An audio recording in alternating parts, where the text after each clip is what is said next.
सम्पूर्ण साथीहरुलाई म राष्ट्रको झोले डाइभरेसनको नमस्कार हैन। मैले जहिले पनि राम्रा नराम्रा कुराहरु के छन् म त्यसको विषयमा मात्रै भिडियो बनाउने गर्छु हैन, र म सही कुराहरुको समर्थन गर्छु। र म चाहिँ अहिलेको देशमा चाहिँ राजतन्त्रको अपरिहार्यता छ भन्ने मान्छे हो म हैन। हो, राजतन्त्र ल्याउनमा लागेका मान्छेहरुले के गल्ती गरिरहेका छन् र के गर्नु हुँदैन भन्ने विषयमा मैले तपाईहरुलाई भिडियो बनाइसके। बारम्बार एउटै कुराहरु गर्नु हुँदैन। तर मैले आज गर्न चाहेको कुरो के त भन्दा गणतन्त्रवादीहरुका बगमफुसे कुरा र राजावादीहरु केमा चुक्दैछन् र यस्तो किन भइराछ भन्ने विषयमा कुरा गर्दैछु।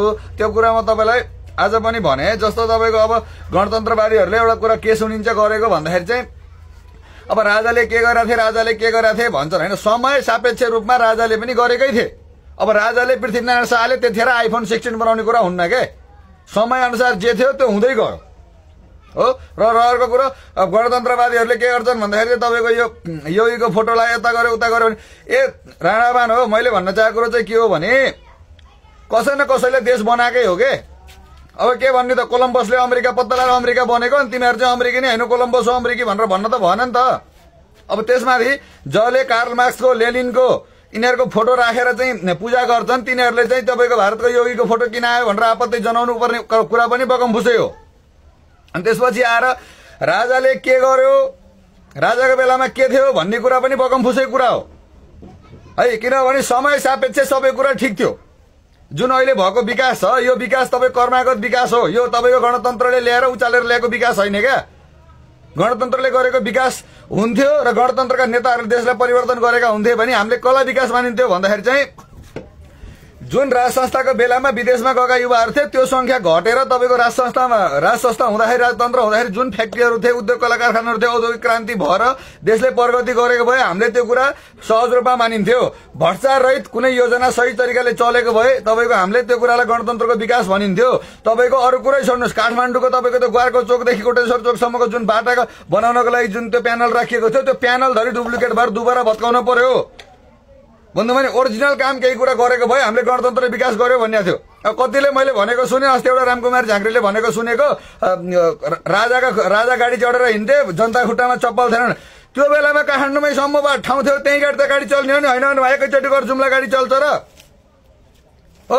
अनि त्यसपछि अब गणतन्त्रका मान्छेहरूले भन्छन् बोल्न पाएको थिइस्। मैले बारम्बार भिडियो बनाउँदा दुई चारवटा राणाका छोराहरू गणतन्त्रका भूतहरू आएर यो पिचासहरू आएर के भन्छन् भन्दाखेरि चाहिँ त अहिले यति बोल्न पाएको छस् नि गणतन्त्रले गर्दा हो। यही विषयमा मैले भन्दैछु राणाको छोरा हो।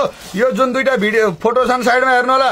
एउटा गणतन्त्रको गोठालो प्रचण्डको चाहिँ फालेको हड्डी खानी चुस्नी हुन त मेरो मित्रै हो तर उसको विचारलाई मैले भन्नुपर्दा एउटा नरपिचास विचार भएको यो हाम्रो मित्र पर्जा र एउटा चाहिँ यता हेर्नुहोस् राजावादी मित्र है। अब तपाईको चाहिँ एकजनाले राजाको तपाईको तस्बिर चलायो उसलाई कारबाही भएन तर अर्कोले प्रचण्डको तस्बिर चलाएको तपाईको भक्तपुर एयरपोर्टबाट उसलाई पक्राउ गरियो। भन्न खोजेको कुरो के भने गणतन्त्रले चाहिँ जो भ्रष्टाचारी छन् जो दलाल छन् जो ज्यानमारा छन् जो चाहिँ अपराधीहरू छन् उनीहरूको समर्थन गर्यो भने जे गर्न पनि पाइन्छ।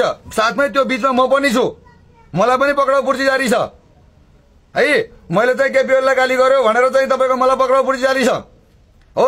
यही हो त गणतन्त्रमा बोल्न पाएको हैन। विरोध गर्न त्यो राजाको तस्बिर चलाउने युवालाई पनि मैले सम्मानै गर्छु, त्यो प्रचण्डको चलाउनेलाई पनि सम्मान गर्छु र म केपी ओलीलाई गाली गर्नेलाई म आफैलाई पनि सम्मान गर्छु। किन भन्दा मेरो आत्मा सन्तुष्टि भएको छ। मैले तपाईहरुलाई बारम्बार भनेको कुरा के हो मलाई मार्ने भए मार तर म साँचो कुरा बोल्न छोड्दिन। तर यहाँ मैले भन्न खोजेको कुरा के छ त भन्दाखेरि चाहिँ राजा मन नपर्न पनि पाइन्छ 100% 100% केही कुराको पनि हुँदैन। कहीँ न कहीँ तपाईको चाहिँ कम बेसी भएरै आउने हो, जनमतको कदर हुने हो। तपाईको राजा मन नपराउने मान्छेहरूले राजाको विरोध गर्न पनि खुलेर पाइन्छ। तर त्यहाँ नैतिकता कुरो के हुन्छ भन्दाखेरि चाहिँ जसले देश बनायो जसले देशलाई सिङ्गो बनायो जसका बाबुबाजेले आर्जेको देश हो त्यो देशमा बसेर उसैको विरोध गर्नु त कतिको नैतिकता भएको मान्छेहरूले गर्ने हो। तर पनि नैतिकता नभएको मान्छेलाई पनि तँलाई बाँच्ने अधिकारै छैन तँलाई बोल्ने अधिकारै छैन भन्न मिल्दैन, मजाले पाउँछ हो। अनि गणतन्त्रका नेताहरूलाई पनि मन पर्दैन भने उसको तस्बिर चलाउन पाइन्छ, तपाईको चाहिँ मुर्दा चलाउन पाइन्छ, तपाईको चाहिँ उसको पुतला चलाउन पाइन्छ, उसलाई मुखभरि मजाले गाली गर्न पाइन्छ। किन पाइन्छ भने सामाजिक जीवन बिताउँछु राजनीति गर्छु भनेर हिँडेको मान्छेले ताली भन्दा गाली सहन सक्ने क्षमता हुनुपर्छ। तिमीहरूले राम्रो काम गर्यो भने हामीले राम्रो भनिदिने हो, तिमीहरूले नराम्रो काम गरेपछि हामीले राम्रो किन भन्ने हैन। अब गणतन्त्रका यी नरपिचासहरूले तपाईको चाहिँ के भन्दै हिँडिरहेका छन् भन्दाखेरि चाहिँ के अरे मूर्ति चोरेको थिए, यस्तो गरेको थिए, उस्तो गरेको थिए भन्दै हिँडेका छन्। तपाईँको भाइ मार रे, ल कसले भाइ मारेको हो, कसरी भाइ मारेको भनेर त इन्डिया मिडियाले भनिसक्यो। मैले 20वटा भिडियोमा भनिसकेँ। जो मान्छे वीरेन्द्रको प्रचण्ड भनेको वीरेन्द्रको वंशनाश गर्नमा सहयोगी मतियार हो, उसले तपाईँको चाहिँ ज्ञानेन्द्रलाई आरोप लगाउन सुहाउँछ, मरे पनि सुहाउँदैन। अनि अर्को कुरा, जसले 17,000 मान्छे मार्नमा भूमिका खेल्यो र 5,000 को मारेको मैले जिम्मा लिन्छु भनेर भन्यो, अनि त्यो मान्छेले नैतिकता कुरो गर्न सुहाउँछ। सरेआम 5,000 मान्छे मारेको मैले हो, म स्वीकार्छु भन्ने मान्छेलाई नेपाल प्रहरीले छोप्न सकेन। किन सकेन भने प्रहरीमा पनि भ्रष्टाचारीहरूबाट सञ्चालित छ हो। तपाईँको एउटा फोटो जलायो भनेर एउटा युवालाई उहाँबाट छोपियो, गाली गर्यो भनेर सम्पूर्ण लखटेको लखटै छ। धन्न मलाई मेरा इन्डिया भएका साथीभाइहरूले यो फेसबुक र तपाईँको चाहिँ युट्युब चलाउन सहयोग गरेका छन्। मैले भिडियो बनाउँदै पठाइँदै गर्छु, उनले पोस्ट गरिदिन्छन् र चाहिँ म बाँचा छु। म नभए मलाई त काचा कुचुक पारिसक्थे होइन।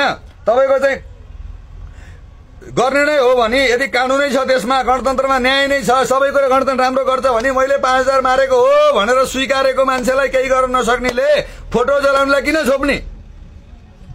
अनि फोटो जलाउनलाई छोप्ने नै हो भने राजाको फोटो जलाउनलाई किन नछोप्ने? प्रचण्ड पनि नेपालको नागरिक हो, राजा पनि नेपालको नागरिक हो। राजाको फोटो जलाउनलाई नछोप्ने, प्रचण्डको फोटो जलाउनलाई छोप्ने कारण के त? गणतन्त्रको स्वतन्त्रता यही हो। ल भने गणतन्त्रवादी हो भन, भतुवा तिमीहरूले भन। राजाको फोटो जलाउनलाई छोप्ने, गणतन्त्रको तिम्रो चाहिँ नायक भन्ने त नरपिचास, प्रचण्डको फोटो जलाउँदा चाहिँ किन नछोप्नु त नि? अनेकौं बकमफुसे कुराहरू गर्ने, तपाईँको देशका युवाहरूलाई आकाशमा उडाएर पठाएर बाकसमा ल्याउन बाध्य गराउने, हामीलाई अनेक सपनाहरू देखाएर हाम्रा सपनाका बलात्कार गर्ने। तिमीहरूको त गुखाने केपीओलीलाई मैले गाली गरेर मैले के बिराए त नि? ल भन, तिमीहरू गणतन्त्रका नरपिचासहरू पो, भ्रष्टाचार गरेको पैसाबाट मात्न पाएका छौ र तिमीहरूलाई तिनीहरू जे गरे पनि राम्रो लाग्छ। तर हामी त आफ्ना छोराछोरी पाल्न, आफ्ना आम्बालाई 2 साग खान दिन, 2 जोड कपडा फेर्दिनको लागि सम्पत्ति बन्धक राखेर परदेशमा कमाउन आएको युवाहरू हो त। हामीलाई त पिर पर्छ नि। अनि हामी बोल्न पनि नपाउने, हामीले कर तिर्दा हामी राम्रो, हाम्रो करबाट भ्रष्टाचार गरेर उनीहरूले रजाइ गर्न पायो भने चाहिँ तिमीहरू गणतन्त्रवादीहरू राम्रा। अनि हामीले बोल्न नपाउने, सबैलाई समान व्यवहार हुन्छ भने टनका टन सुन छिर्ने एयरपोर्टबाट त एउटा सिक्री ल्याउँदा किन छोपिन्छ त नि? सिंहै तपाईँको वर्दीमा भएको प्रहरीलाई पिट्ने मान्छेले उन्मुक्ति पाउँछ, तर फेसबुकमा लेखेको भएर मान्छे किन छोपिन्छ त नि? अनि रह्यो अर्को कुरा, यहाँ केपीओलीको, शेरबहादेवको, प्रचण्डको बारेमा राम्रो बोल्नुहोस्। तपाईँले बलात्कार गरे पनि तपाईँलाई पुलिसले छोप्ने हिम्मत गर्दैन। जस्तो सुकै अपराध गर्नुहोस्, उनीहरूले बचाउँछन्, तर उनीहरूको विरुद्धमा एउटा तपाईँ सत्य सङ्गत कुरा बोल्नुहोस्, तपाईँहरूलाई जेल हाल्छन्। यही हो गणतन्त्रले ल्याएको। राजाको बेलामा बोल्न पाइन्थेन र एराडाको बेलामा बोल्न नपाइने भए कांग्रेस पार्टी कसरी बन्यो, एमाले पार्टी कसरी बन्यो, रापरपा कसरी बन्यो, जनमोर्चा कसरी बन्यो, माओवादी कसरी बन्यो त नि? बोल्न नपाइने भए कसरी बन्यो? दिउँसै अँधेरो बनाइदिने। हिजो वीरे चोर देश छोड, ज्ञाने चोर देश छोड, राजतन्त्र चाहिँदैन भन्दै पुत्ला जलाएको होइन? ल पुत्ला जलाउने बेलामा को छोपेर जेल परेको ल भन? जेल परे पनि छोपेर लिएर गएर साया छोड्दिएको, त्यो जेल भन्दैनन्। तर अहिले एउटा गणतन्त्रको हत्यारा, एउटा आतंककारी, एउटा नाइर्दा बेचुवा, एउटा आफ्नै छोरा मारुवा, नरपिचास, 5,000 मान्छे मारेको हुँ भन्ने हत्यारा को फोटो चलायो भन्दा एउटा युवालाई छोप्न पाइन्छ? अब यति हुँदा पनि युवाहरू नजाग्ने हो। अब यहाँ त कस्तो छ भन्दाखेरि चाहिँ हामी नेपालीहरू जुन नेपाली छौँ, हाम्रो स्वभाव कस्तो भइदियो भन्दाखेरि चाहिँ एकजना महाशय आउनुभयो अमेरिकाबाट, नेपालीहरू ठग्न पाइन्छ भनेर। उहाँले कहिले हस्पिटल बनाउँछु भन्नुभयो, कहिले के गर्छु भन्नुभयो। उहाँ चाहिँ अब चाहिँ ठगी खाने लामी छाने भन्नुभयो। उहाँलाई अरबौं पैसा सहयोग पठाए, अहिले भत्ताभुङ्गा पारेर राख्दै अहिले टिच्चा परेर बसेका छन् हो। धुर्मुसेले यस्तो नगर है, धुर्मुसेले यो अलपत्र पार्छ भन्दा भन्दै उसलाई सहयोग पठाए, अहिले किच्चा हाँसेर भएका छन्। बिर्खे कामीले मलाई हुनु नखानुको क्यान्सर भयो भनेर 1 करोड ठग्दियो, ऊ किच्चा परेर बसेका छन्। तर तपाईँहरू चाहिँ मैले यसरी चाहिँ तपाईँको चाहिँ ज्यान फालेर बोलेर तपाईँहरूलाई चाहिँ सबैले एउटा सही कुराहरू ल्याउँदाखेरि 2-4 जना साथीहरूले मलाई सहयोग पठाइदिनु भएको। 2-4 जनालाई त्यो पनि चाकमा लाचेर आएर के भन्छन्, तँलाई सहयोग किन पठाउने, तर अन्डीको बान्छन् भन्ने चाहिँ होस्, नपठान् त।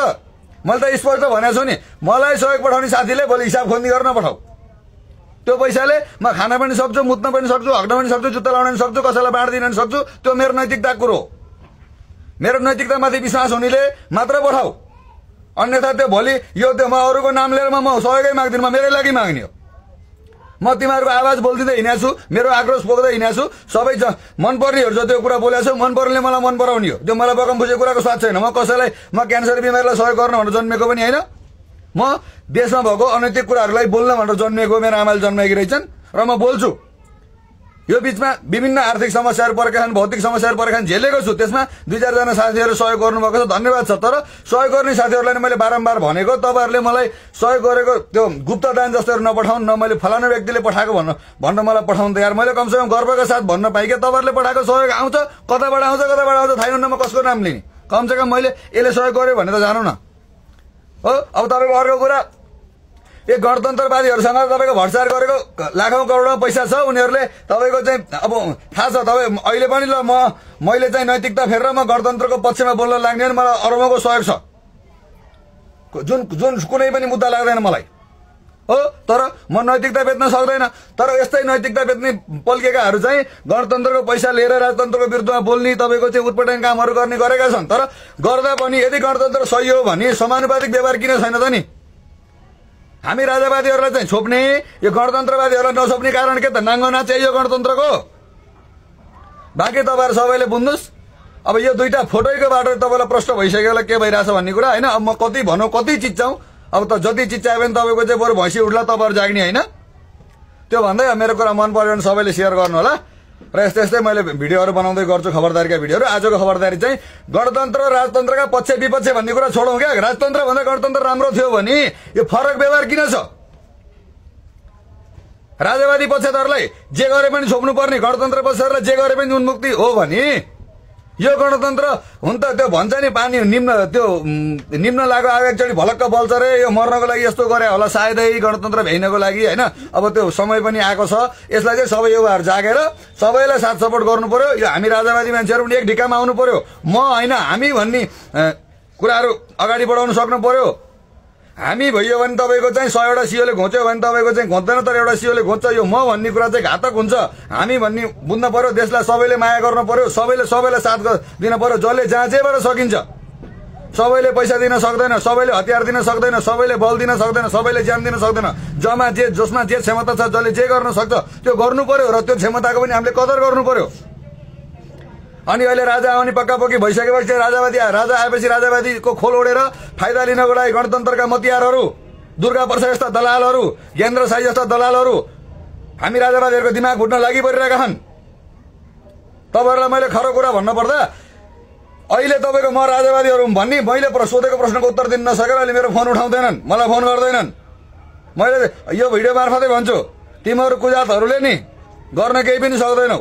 अहिले त्यो दुर्गा पर्साईले फालेको हड्डी खान पाएको भएर 2-4वटा मोटरसाइकल लिएर काठमाडौँ हिँडेका छौ। भोलि दुर्गा पर्साईले 16,000 करोड बचाउने बाटो भेट्यो भने नि तिमीहरू फेरि गिन्तौँ पत्तै नहुने हो। त्यो भएर एउटा सिद्धान्त लिएर लड। जय राष्ट्रवाद, जय देश, जय नरेश। ड्राइभर रेशमको सबैलाई धन्यवाद। तपाईँहरूको सहयोगको, साथको, आँटको सबै कुराको अपेक्षा राख्दछु। र मलाई माया गर्ने साथीहरूले चाहिँ मलाई माया गर्नु होला, भिडियोहरू सेयर गर्नु होला र देशलाई माया गर्नु होला। धन्यवाद।